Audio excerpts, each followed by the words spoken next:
Good morning everyone, कैसे हैं आप सभी। उम्मीद करती हूँ आप सभी बहुत अच्छे होंगे। मैं चीना भंडारी अपने YouTube channel Zen classes by CB में आपका बहुत बहुत स्वागत करती हूँ।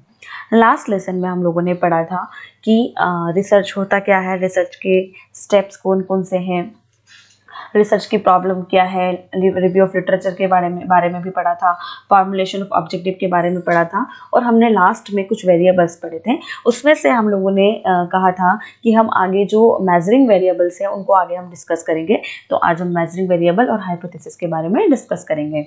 तो आइए पढ़ते हैं कि ये होता क्या है। सबसे पहले हम देख लेते हैं कि मेजरिंग वेरिएबल्स जो होते हैं वो कितने टाइप के होते हैं। वो 4 टाइप के होते हैं। कौन कौन से होते हैं वो होते हैं नॉमिनल, ऑर्डिनल,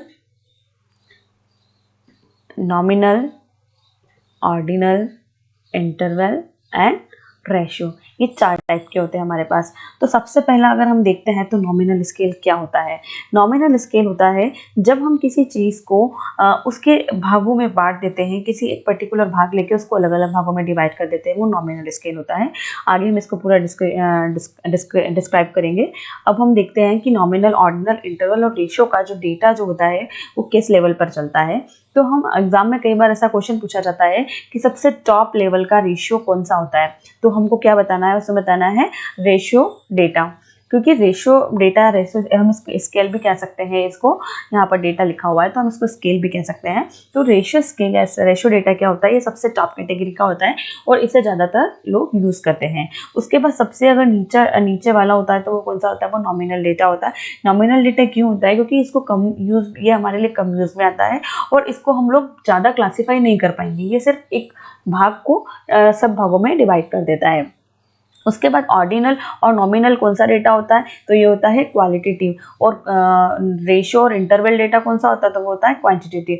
तो ये क्वालिटेटिव और क्वांटिटेटिव क्यों होता है, क्योंकि नॉमिनल और ऑर्डिनल को इसके गुणों के आधार पर जज किया जाता है, या इसके गुणों के आधार पर हम वेरिएबल से हमारा जो आंसर है वो निकाल पाएंगे। और इंटरवल और रेशियो में हम क्वांटिटेटिव के आधार पर हम हमारा वर्क आगे कर पाएंगे।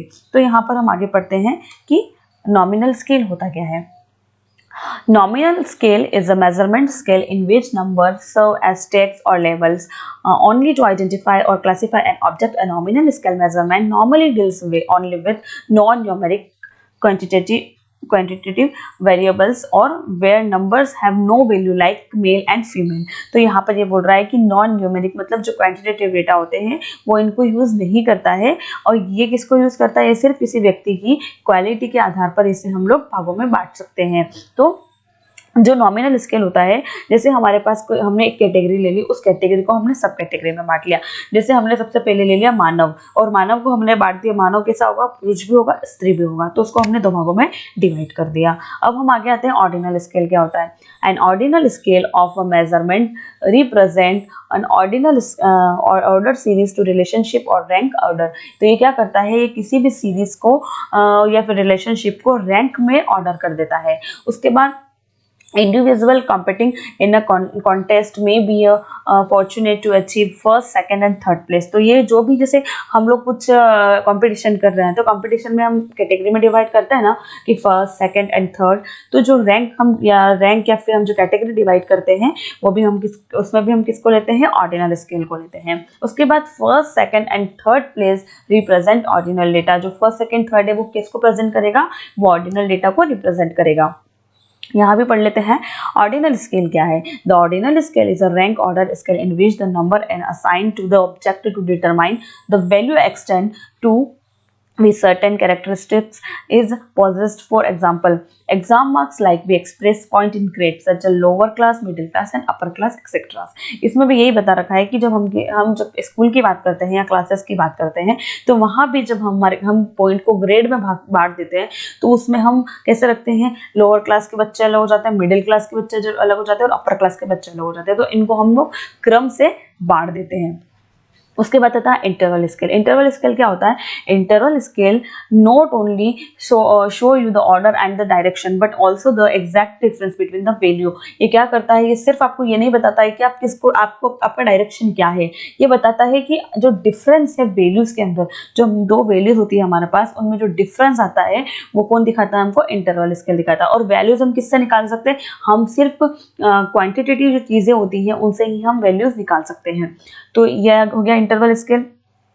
The distance between each value on the interval scale are meaningful and equal होनी चाहिए। जो भी हम डिस्टेंस निकालते हैं दो वेरिएबल्स के बीच में, तो वो क्या होना चाहिए? वो इक्वल भी होना चाहिए और वो मीनिंगफुल होना चाहिए। उसके बाद there is no true zero point or fixed beginnings. यहाँ पर कोई भी जीरो पॉइंट या कोई फिक्स बिगनिंग नहीं होती है। हम किसी भी नंबर के आधार पर हम लोग वेरिएबल्स का के बीच में वैल्यूज निकाल सकते हैं। उसके बाद you can not calculate ratio, तो हम इंटरवल स्केल के अंतर्गत रेशियो नहीं निकाल सकते हैं। उसके बाद आता है हमारा उसके बाद हमारा रेशियो आता है। तो रेशियो इसके अंदर एक स्लाइड शायद स्किप हो चुकी है, तो हम देखते हैं। तो मैं आपको समझा देती हूँ कि रेशियो स्केल क्या होता है। तो रेशियो स्केल क्या होता है? ये एक क्रमबद्ध और या अंतराल मापनी जिसको हम कह सकते हैं, जिसमें हम दो वेरिएबल्स के बीच में अंतराल निकालते हैं, रेशियो निकालते हैं, और उन दोनों को अलग अलग भागों में बांटने के बाद या समान भागों में बांटने के बाद उनके बीच में जो अर्थपूर्ण संबंध होता है वो हम लोग दिखाते हैं। वो किस में दिखाते हैं? रेशियो स्केल में दिखाते हैं। अब हम आते हैं हाइपोथेसिस। हाइपोथेसिस क्या होता है? A hypothesis is a process explain for a phenomenon for a hypothesis to be a scientific hypothesis. The scientific method required that one can test it. Scientists generally base scientific hypothesis on previous observation that cannot satisfactorily be explained with the available scientific theories. तो यहाँ पर समझने जैसा है कि hypothesis होता क्या है। हाइपोथेसिस का मतलब होता है कि जब हम किसी घटना या तथ्यों को उसका अवलोकन करते हैं और हमारे मन में कुछ क्वेश्चन उठते हैं कि ऐसा क्यों हुआ या ऐसा क्यों नहीं हुआ, तो उसके बीच में क्या क्यों नहीं के बीच में यदि हम उनका आकलन करते हैं या उनके बारे में जानने की कोशिश करते हैं, या दो वेरिएबल से हमारे पास उन दोनों के बीच में अंतर जानने की कोशिश करते हैं, तो उसके लिए हमें क्या निकालना पड़ता है? हमारी हाइपोथेसिस निकालनी पड़ती है। उसकी अलग भाषा में अगर हम समझे तो इसका मतलब होता है कि जब कोई रिसर्चर होता है वो किसी समस्या के समाधान का उसको पूर्ण ज्ञान तो होता नहीं है, तो वो चाहता है कि अगर कोई समस्या है उसके पास तो उसका पूर्ण समाधान करने के लिए जो वो क्वेश्चनिंग करता है, उस क्वेश्चनिंग का आंसर जो फाइंड आउट करने की कोशिश करता है, वो हमारे लिए हाइपोथेसिस कहलाती है। जैसे अगर कोई ज्ञान है हमारे पास और शोध की अगर हमारे पास ज्ञान है तो हमको शोध की आवश्यकता ही नहीं होती है, तो इसीलिए जो हमारे पास ज्ञान नहीं है उसको प्राप्त करने के लिए हम रिसर्च करते हैं। तो उस ज्ञान को प्राप्त करने के लिए हमें किसका यूज करना पड़ेगा? हाइपोथेसिस का यूज करना पड़ेगा। तो यहाँ पर हम ये हाइपोथेसिस की बात होगी। उसके बाद आगे बढ़ते हैं, हाइपोथेसिस किस किस टाइप की होती है। तो यहाँ पर फर्स्ट दे रखी है वर्किंग हाइपोथेसिस, फिर है नल हाइपोथेसिस, और फिर है अल्टरनेटिव हाइपोथेसिस। फिर दो तीन हाइपोथेसिस और है, जैसे डिस्क्रिप्टिव हाइपोथेसिस है, रिलेशनल हाइपोथेसिस है, एक्सप्लेनेटरी हाइपोथेसिस है। तो हम यहाँ पर समझते हैं कि वर्किंग हाइपोथेसिस, नल हाइपोथेसिस और अल्टरनेटिव हाइपोथेसिस क्या होती है। वर्किंग हाइपोथेसिस को हम हिंदी में कहते हैं कार्यकारी हाइपोथेसिस। इसका नेट के एग्जाम में अभी भी 17 अक्टूबर के एग्जाम में क्वेश्चन आया था, और इससे पहले भी कई बार हाइपोथेसिस को लेकर क्वेश्चन बन चुके हैं, तो इसीलिए इसको थोड़ा ध्यान से समझना कि ये क्या चीज़ होती है। यहाँ पर एक चीज़ समझते हैं कि यहाँ हमारे पास हो गई वर्किंग हाइपोथेसिस। कौन सी हो गई? ये हो गई वर्किंग हाइपोथेसिस। फिर हमारे पास हो गई है नल हाइपोथेसिस, नल हाइपोथेसिस। उसके बाद हमारी हो गई है अल्टरनेटिव हाइपोथेसिस, है ना। अब एक बात समझना यहाँ पर कि जब हम सबसे पहले वर्किंग हाइपोथेसिस को यूज करेंगे, वर्किंग हाइपोथेसिस को अगर हमने यूज किया मतलब उसका हमने अगर हमारी रिसर्च के अंदर वर्किंग हाइपोथेसिस को लिया है, अगर वो उसको हमारे पास कितने ऑप्शन हो सकते हैं? दो सकते हैं, या तो वो एक्सेप्ट होगी, वो या तो क्या हो जाएगी? रिजेक्ट हो जाएगी। तो या तो वो एक्सेप्ट हो जाएगी या फिर वो रिजेक्ट हो जाएगी। तो जब हमारी हाइपोथेसिस एक्सेप्ट हो जाती है तो फिर हमको आगे के हाइपोथेसिस के पास जाने की जरूरत नहीं पड़ती है। पर यदि हमारी हाइपोथेसिस रिजेक्ट हो गई ना, अगर वर्किंग हाइपोथेसिस हमारी रिजेक्ट हो गई है, तो हम किसके पास जाएंगे? नल हाइपोथेसिस के पास जाएंगे। नल हाइपोथेसिस भी दो टाइप से होगी, ये भी एक्सेप्ट भी होती है और ये रिजेक्ट भी होती है। ठीक है, अगर ये एक्सेप्ट हो गई है तो फिर हमको आगे जाने की जरूरत नहीं है। पर फिर अगर ये रिजेक्ट हो गई है तो हमको किसके पास जाने की जरूरत पड़ती है, अल्टरनेटिव के पास। अब यहाँ पर सबसे मेन पॉइंट समझने का ये होता है कि अल्टरनेटिव हाइपोथेसिस कभी भी रिजेक्ट नहीं होती है। नल हाइपोथेसिस रिजेक्ट हो सकती है, वर्किंग हाइपोथेसिस रिजेक्ट हो सकती है, पर अल्टरनेटिव हाइपोथेसिस कभी भी रिजेक्ट नहीं हो सकती है। अभी जो अक्टूबर जो में एग्जाम हुई थी 17 अक्टूबर को, उसमें यही क्वेश्चन था कि मतलब हमारे पास एक सीक्वेंस वाइज क्वेश्चन था, उसमें था ए बी बी सी या सी डी ऐसा कोई था। तो उसमें था कि वर्किंग हाइपोथेसिस रिजेक्ट होती है तो नल हाइपोथेसिस एक्सेप्ट हो जाती है। अगर नल हाइपोथेसिस रिजेक्ट हो जाती है तो अल्टरनेटिव हाइपोथेसिस क्या हो जाती है, एक्सेप्ट हो जाती है।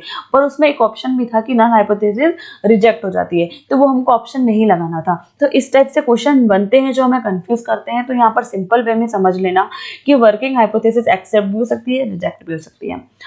नल हाइपोथेसिस एक्सेप्ट भी हो सकती है, रिजेक्ट भी हो सकती है, बट अल्टरनेटिव हाइपोथेसिस हमेशा एक्सेप्ट ही होती है, वो कभी भी रिजेक्ट नहीं होती है।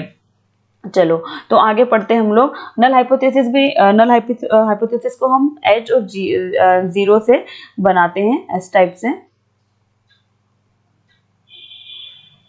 ये एच जीरो से ये हो गई हमारी नल हाइपोथेसिस, और अगर हम इसकी जगह यहाँ पर 1 लगा देते हैं तो हमारी वो अल्टरनेटिव हाइपोथेसिस हो जाती है। उसके बाद हम देखते हैं कि और अदर हाइपोथेसिस कौन कौन सी है। तो अदर हाइपोथेसिस हमारी है descriptive, relational and explanatory hypothesis. तो डिस्क्रिप्टिव क्या होता है, ये एक ऐसी हाइपोथेसिस होती है जो किसी विशेषताओं को क्या करती है, वर्णन करती है, और उसके लिए ये तैयार की जाती है, तो वो हमारी होगी डिस्क्रिप्टिव। रिलेशनल हाइपोथेसिस क्या होता है, ये दो चरों के बीच संबंध को दर्शाती है, जैसे कि शहर में रहने वाले माता पिता और गाँव में रहने वाले माता पिता, तो वो अपने बच्चों पर जो खर्च करते हैं वो कितना करते हैं, तो वो रिलेशन बताती है। उसके बाद होती है एक्सप्लेनेटरी हाइपोथेसिस। तो ये क्या बताती है, इसमें भी दो चरों के बीच में कॉज एंड इफेक्ट रिलेशनशिप की व्याख्या करती है।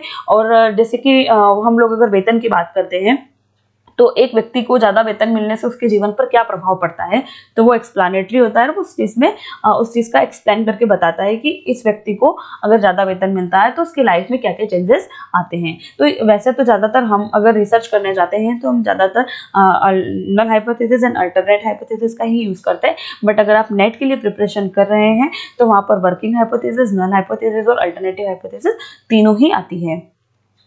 आज के लिए इतना ही। अब आगे हम देखते हैं कि आगे हम क्या लेने वाले हैं। तो उसके लिए अगर आपको